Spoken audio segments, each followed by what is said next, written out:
Hello बच्चों, कैसे हैं आप सभी। आई होप अच्छे होंगे। मैं साधना वर्मा और आप देख रहे हैं आपका अपना चैनल ज्ञान एरिया। तो अभी तक मैं आपको चैप्टर 11 बाल गोविंद भगत पढ़ा चुकी हूँ, समझा चुकी हूँ, जिसके लेखक हैं रामवृक्ष बेनीपुरी जी। तो आज मैं आपको इस चैप्टर के क्वेश्चन आंसर पढ़ाऊँगी। अगर आपने अभी तक चैनल को सब्सक्राइब नहीं किया, सब्सक्राइब कर दीजिए। तो चलिए आगे बढ़ते हैं। क्वेश्चन नंबर 1 है, खेती बाड़ी से जुड़े गृहस्थ बाल गोविंद भगत अपनी किन चारित्रिक विशेषताओं के कारण साधु कहलाते थे। जबकि ये साधु थे नहीं, लेकिन इनके जो कर्म थे वो साधुओं जैसे ही थे। तो देखते हैं आंसर। बाल गोविंद भगत एक गृहस्थ थे, मतलब इनके पत्नी थी, बच्चे थे, बहू थी, परंतु उनमें साधु कहने वाले गुण भी थे। उनके ऐसे गुण थे जो साधु कहलाने योग्य थे।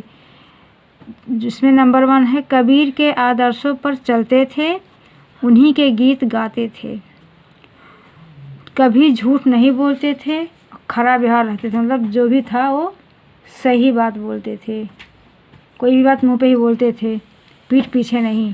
किसी से भी दो टूक बात करने में संकोच नहीं करते थे, न किसी से झगड़ा करते थे। चौथा है, किसी की चीज़ नहीं छूते, न ही बिना पूछे व्यवहार में लाते थे। कोई भी चीज़ हो किसी दूसरे की तो बिना पूछे उसको नहीं छूते थे। 5वां है, कुछ खेत में पैदा होता, सिर पर लाद कर पहले उसे कबीर पंथी, मतलब कबीर के जो पंथी मठ होता है जहाँ पे जो साधु सन्यासी इकट्ठा होकर गाते हैं, उसमें ले जाते। वहाँ से जो कुछ भी भेंट स्वरूप मिलता था उससे प्रसाद स्वरूप घर ले आते थे। 6 है, उनमें लालच बिल्कुल भी नहीं था, मतलब बाल गोविंद में लालच एकदम नहीं था। सेकंड क्वेश्चन है, भगत की पुत्रवधू उन्हें अकेले क्यों नहीं छोड़ना चाहती थी। जब बाल गोविंद भगत के पुत्र मर गए तो उनकी पुत्रवधू उन्हें अकेले छोड़कर नहीं जाना चाहती थी। लेकिन क्यों नहीं जाना चाहती थी, इसका आंसर है, भगत की पुत्रवधू उन्हें अकेले छोड़कर नहीं जाना चाहती थी क्योंकि भगत को बुढ़ापे में वह एक मात्र सहारा थी और उनका कोई परिवार था नहीं, उनकी बहू थी। इसलिए उनके चले जाने के बाद भगत की देखभाल करने वाला और कोई नहीं था, इसलिए वो छोड़कर नहीं जाना चाहती थी। बुढ़ापे में उनका सेवा करना चाहती थी। थर्ड क्वेश्चन है, भगत ने अपने बेटे की मृत्यु पर अपनी भावनाएं किस तरह व्यक्त की। जैसा कि आपको पढ़ाई हूँ स्टोरी में, चैप्टर में, कि उनकी मृत्यु के बाद उनको कोई दुख नहीं होता है, गाते हैं अपनी, जैसे उनका रूप पहले का था वैसे ही इस समय भी गाना गा रहे थे। तो बेटे की मृत्यु पर भगत ने पुत्र के शरीर को एक चटाई पर लिटा दिया, उसे सफ़ेद चादर से ढक दिया तथा वे कबीर के भक्ति गीत गाकर भावनाएं व्यक्त करने लगे। बहुत लोग आकर व्यक्त कर रहे थे, लेकिन वे गाना गाकर अपनी भावना को व्यक्त कर रहे थे। भगत ने अपने पुत्रवधू से कहा कि यह रोने का नहीं बल्कि उत्सव मनाने का समय है। विरहनी आत्मा अपने प्रियतम परमात्मा के पास चली गई है। उनका मानना था कि जो इतने दिन से बिछड़ा हुआ था आत्मा, वह इस समय अब मृत्यु के बाद परमात्मा से मिल गया है, उनके पास चला गया। तो इसमें उत्सव मनाना चाहिए, ना कि दुखी होना चाहिए। उन दोनों के मिलन से बड़ा आनंद और कुछ नहीं हो सकता। इस प्रकार भगत ने अपने शरीर की नश्वरता और आत्मा की अमरता का भाव व्यक्त किया है। सही बात है, आत्मा अमर है, उसको कोई मार नहीं सकता है। नेक्स्ट क्वेश्चन है, भगत के व्यक्तित्व और उनकी वेशभूषा का अपने शब्दों में चित्र प्रस्तुत कीजिए। इसका आंसर है, बाल गोविंद भगत एक गृहस्थ थे, लेकिन उनमें साधु सन्यासियों के गुण भी थे। वे अपने किसी काम के लिए दूसरों को कष्ट नहीं देना चाहते थे, बिना अनुमति के किसी की वस्तु को नहीं हाथ लगाते थे, कबीर के आदर्शों का पालन करते थे, सर्दियों में भी अंधेरा रहते ही पैदल जाकर स्नान करके आते थे तथा भजन गाते थे। उनके मुख पर सफ़ेद दाढ़ी था, सिर पर सफ़ेद बाल थे, गले में तुलसी के जड़ की माला पहनते थे, शरीर पर कपड़े बस नाम मात्र के थे। सर्दियों के मौसम में बस एक काला कंबल ओढ़ लेते तथा मधुर स्वर में भजन गाते फिरते थे। मतलब जब ठंडियों में लोग अपने घरों में बैठे रहते हैं तो उस समय वो सुबह ही उठकर, भोर में उठकर निकल जाते, नहा धोकर स्नान करके भगवान का भजन कीर्तन करने लगते थे। हाँ, तो नेक्स्ट क्वेश्चन है 5। बाल गोविंद भगत की दिनचर्या लोगों के अचरज का कारण क्यों थी? मतलब उनका जो रोज़ाना का दिनचर्या था, दिन भर क्या करते थे, ये लोगों के अचरज का कारण क्यों थी? आंसर है इसका, बाल गोविंद भगत की दिनचर्या लोगों के अचरज का कारण इसलिए बन गई थी क्योंकि वे जीवन के सिद्धांतों और आदर्शों का अत्यंत गहराई से पालन करते हुए उन्हें अपने आचरण में उतारते थे। अक्सर लोग देखते हैं कि कोई भी काम करना है, किसी को देख के सीखते हैं, लेकिन वो बस जब तक सीखते हैं उसके बाद में उसको भूल जाते हैं। और ये ऐसे थे कि जो कुछ देखते थे उसको अपने जीवन में, मतलब जो अच्छा देखते थे उससे अपने आचरण में लाते थे। वृद्ध होते हुए भी उनकी स्फूर्ति में कोई कमी नहीं थी।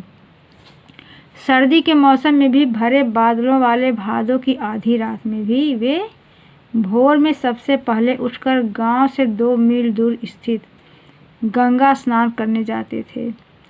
जबकि ठंडियों में पानी कितना ठंडा होता है, लेकिन ये गंगा स्नान करने जाते थे। सुबह के टाइम तो और बर्फ़ से पानी गलता है, लेकिन तब भी ये जाते थे स्नान करने। खेतों में अकेले ही खेती करते तथा गीत गाते रहते। विपरीत स्थिति होने के बाद में उनके पुत्र जब मर गया, उस अवस्था में भी उनकी दिनचर्या में कोई परिवर्तन नहीं आता था। एक वृद्ध में अपने कार्य के प्रति इतनी सजगता को देखकर लोग दंग रह जाते थे कि कैसे भी समय विपरीत हो, कुछ भी हो, वो उनका जो दिनचर्या था रोज़ का, उसमें परिवर्तन नहीं आता था। तो ऐसा देखकर लोग अचरज मानते थे। तो नेक्स्ट क्वेश्चन है 6। पाठ के आधार पर बाल गोविंद भगत के मधुर गायन की विशेषताएं लिखिए। क्योंकि अक्सर ये गाना ही गाया करते थे कबीर के, तो उसकी विशेषताएं लिखना है। भगत जी, इसका आंसर है भगत जी कबीर के गीत गाते थे। वे बहुत मस्ती से गीत गाया करते थे। कबीर के पद उनके कंठ से निकलकर सजीव होते थे। मतलब इतना अच्छा गाते थे कि उनसे जो स्वर निकलता था वो एकदम जीवंत उठता था। उनका स्वर बहुत मधुर था। उनके गीत सुनकर लोग मंत्रमुग्ध हो जाते थे। इतना मतलब मीठा गाते थे कि लोग सुनकर मंत्रमुग्ध हो जाते थे।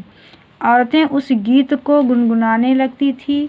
उनके गीत का मनमोहक प्रभाव सारे वातावरण में छा जाता था। मतलब वहाँ आस-पास जितने सब थे, सब उसमें ना मंत्रमुग्ध हो जाया करते थे। हाँ, तो नेक्स्ट क्वेश्चन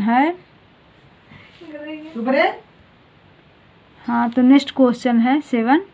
कुछ मार्मिक प्रसंगों के आधार पर यह दिखाई देता है कि बाल गोविंद भगत प्रचलित सामाजिक मान्यताओं को नहीं मानते थे। पाठ के आधार पर उन प्रसंगों का उल्लेख कीजिए। क्वेश्चन ये है, हाँ, तो इसका आंसर रहेगा, कुछ ऐसे मार्मिक प्रसंग हैं जिनके आधार पर यह कहा जा सकता है कि बाल गोविंद भगत उन प्रचलित सामाजिक मान्यताओं को नहीं मानते थे। जो समाज में प्रथा है वो सब बाल गोविंद भगत नहीं मानते थे, जो विवेक की कसौटी पर खरी नहीं उतरती थी।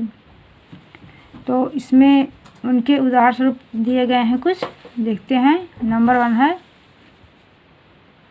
है बाल गोविंद भगत के पुत्र की मृत्यु हो गई तो उन्होंने सामाजिक परंपराओं के अनुरूप अपने पुत्र का क्रियाक्रम नहीं किया। जैसा कि अक्सर होता है समाज में, कोई मर जाता है तो उसका क्रियाक्रम होता है, तो उन्होंने नहीं किया। उन्होंने कोई तूल न करते हुए, मतलब कुछ दान न करते हुए, बिना कर्मकांड के श्राद्ध संस्कार कर दिया। अक्सर जो लोग ब्राह्मणों को देते हैं वो सब काम न करते हुए केवल अपना कर्म समझ के श्राद्ध संस्कार केवल किया। सेकंड है, सामाजिक मान्यता है कि मृत शरीर को मुखाग्नि पुरुष वर्ग के हाथों दी जाती है, परंतु भगत ने अपने पुत्र को मुखाग्नि अपने पुत्रवधू से दिलाई, जबकि उनकी पुत्रवधू एक स्त्री थी। तो उन्होंने जो प्रथा समाज में है उसके एकदम विपरीत काम किया इन्होंने। तीसरा है, हमारे समाज में विधवा विवाह का मान्यता नहीं दी गई है। मतलब आज नहीं, उस समय की बात है जिस समय ये बाल गोविंद भगत जी थे, उस समय विधवा विवाह का बिल्कुल नहीं मान्यता था, लेकिन उस समय इन्होंने मान्यता न देते हुए समाज को विवाह का मान्यता नहीं दी गई, परंतु भगत ने अपने पुत्रवधू को पुनर्विवाह करने का आदेश दे दिया, जबकि उन्हें पता था कि समाज में ऐसा नहीं कोई कर रहा, ना कोई कर सकता है, ये समाज के प्रथा के बिल्कुल विपरीत है। फिर भी इन्होंने पुत्रवधू का पुनर्विवाह करने का आदेश दे दिया। सामाजिक प्रथा को नहीं मानते थे। उनका कहना था जिससे किसी की नुकसान हो प्रथा नहीं सही है। और चौथा है, अन्य साधुओं की तरह भिक्षा मांगकर खाने के विरोधी थे। मतलब इनका कहना था कि ये कर्म करने से ही जो मिले उसे ही खाना पीना चाहिए, ना कि मांग के पेट भरना चाहिए। इसके वो बिल्कुल विपरीत थे, खिलाफ थे। हाँ, तो नेक्स्ट क्वेश्चन है 8। धान की रोपाई के समय समूचे माहौल को भगत की स्वर लहरियाँ किस तरह चमत्कृत कर देती हैं? उस माहौल का शब्द चित्र प्रस्तुत कीजिए। मतलब जो गाना गाते थे तो उस समय किस तरह के चमत्कार लोगों में उत्पन्न होते थे। हाँ, तो जब वे गाना गाते थे उस समय वहाँ समूचा जो माहौल था वहाँ का किस तरह से चमत्कृत कर देता था, उस माहौल को शब्दों द्वारा यहाँ प्रस्तुत करना है आंसर के जरिए। तो इसका आंसर देखते हैं। आषाढ़ के रिमझिम फुहारों के बीच खेती में धान की रोपाई चल रही थी। बादल से घिरे आसमान में ठंडी हवाओं के चलने के समय अचानक खेतों में से किसी के मीठे स्वर गाते हुए दिखाई देते हैं। बाल गोविंद भगत के कंठ से निकला मधुर संगीत, क्योंकि बहुत मीठा गाते थे, मधुर संगीत वहाँ खेतों में काम कर रहे लोगों के मन में झनकार उत्पन्न करने लगा। मतलब जो खेत में काम कर रहे थे उनका मन और अच्छा लग रहा था उनका गाना सुनकर, क्योंकि इतने मीठे स्वर थे, सब गुनगुनाने लगे। स्वर के आरोह के साथ एक एक शब्द जैसे स्वर्ग की ओर भेजा जा रहा। मतलब इतने मीठे उनके स्वर थे, इतने अच्छे स्वर थे, इसे लग रहा हो कोई नीचे से ऊपर स्वर्ग की ओर भेज रहा हो। इतने अच्छे उनके मधुर स्वर थे जो गाना गाए थे उसके। उनकी मधुर बाणी को सुनते ही लोग झूमने लगते हैं। हलवाहों मतलब जो हल चला रहे थे उनके पैर गीत के ताल के साथ उठने लगे। रोपाई करने वाले लोगों की उंगलियां गीत की स्वर लहरी के अनुरूप एक विशेष क्रम में चलने लगी। और जो रोपाई कर रहे थे, जो धान लगा रहे थे, उनके हाथ और अच्छे चलने लगे, अच्छे रोपाई करने लगे। बाल गोविंद भगत के गाने से संपूर्ण सृष्टि मिठास में खो जाती है।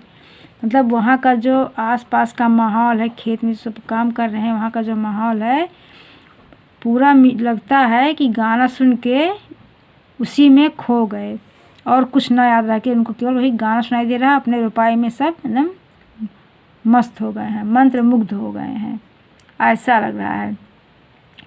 तो बच्चों आपका 11 चैप्टर जो है बाल गोविंद भगत, इसका क्वेश्चन आंसर कंप्लीट हो गया। बाकी जो बच्चे हैं आप उसको खुद से कर सकते हैं। उसके बाद में अब नेक्स्ट वीडियो में मैं आपका इसका जो इम्पॉर्टेंट MCQs है वो बताऊंगी। तो तब तक आप लोग मन से पढ़ाई करिए। मिलते हैं नेक्स्ट वीडियो में MCQs के साथ। ओके, बाय बच्चों।